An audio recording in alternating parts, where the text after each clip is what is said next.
Chegou a hora, então, de trabalharmos com ajuste de curvas dos sistemas de segunda ordem com tempo morto. Vamos dar uma olhada como a gente fez? Já é bem parecido com tudo que a gente aprendeu. Vamos só ter umas pequeninhas diferenças no nosso trabalho, tá joia? Bem, o arquivo ele é bem parecido. Nós temos a instalação das bibliotecas de controle, joia? Temos a instalação das nossas bibliotecas principais na importação e a leitura de um arquivo com os dados a serem ajustados. Nesse caso, esse arquivo Second Order Plus Dead Time, né? SOPDT.xlsx,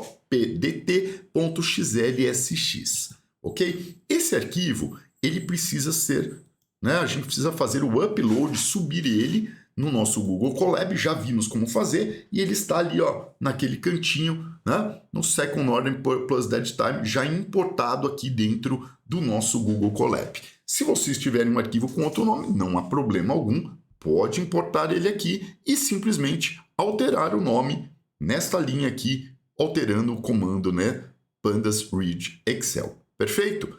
Galera, o que nós vamos fazer? Aqui o arquivo ele lê os dados igualzinho o sistema de primeira ordem, segunda ordem, primeira ordem com tempo morto.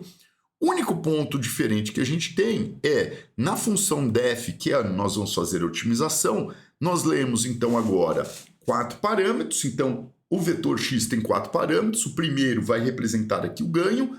O segundo, o tal, que é o período natural de oscilação, né, nos casos segunda ordem. O fator de amortecimento é o terceiro caso, é o x2 que a gente tem. Então, lembra que a gente tem um vetor começando com 0, tá bom? E o último, nós temos o delay, perfeito?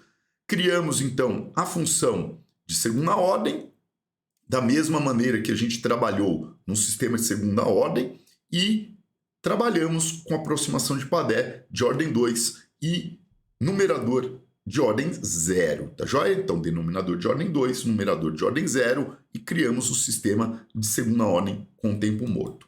A otimização é feita da mesma maneira. O único detalhe é que nós temos um chute inicial agora para 4 valores, KP, tal, zeta e o delay.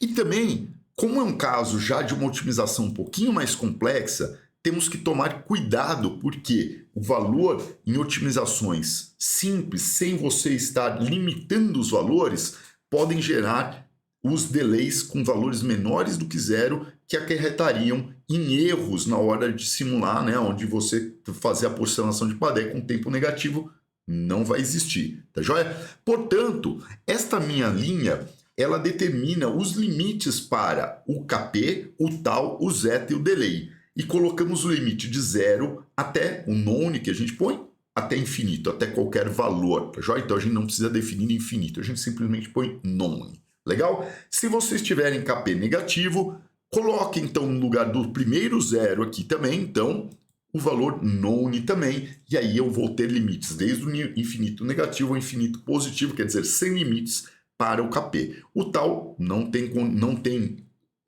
significado físico, tal negativo, o delay negativo também não tem significado e o zeta negativo também não tem significado, tá joia? Então é importante a gente trabalhar com isso. Neste caso, trocamos o método de otimização, né, ou de minimização nesse caso, para o Neldar, que é um método bem interessante porque ele aceita a presença dos nossos limites. Então nós adicionamos vírgula, bounds igual o BNDES que a gente colocou aqui como os nossos limites, perfeito?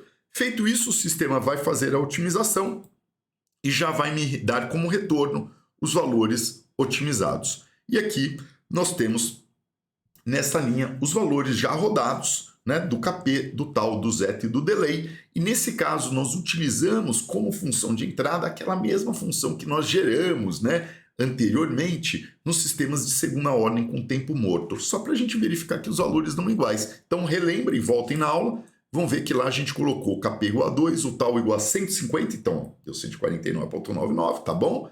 O zeta de 0,5, deu um pouquinho lá no final, lá uns valores diferentes, e o delay igual a 200. Então ele ajustou bem legal os nossos casos, e aqui está o gráfico final com o resultado. Legal?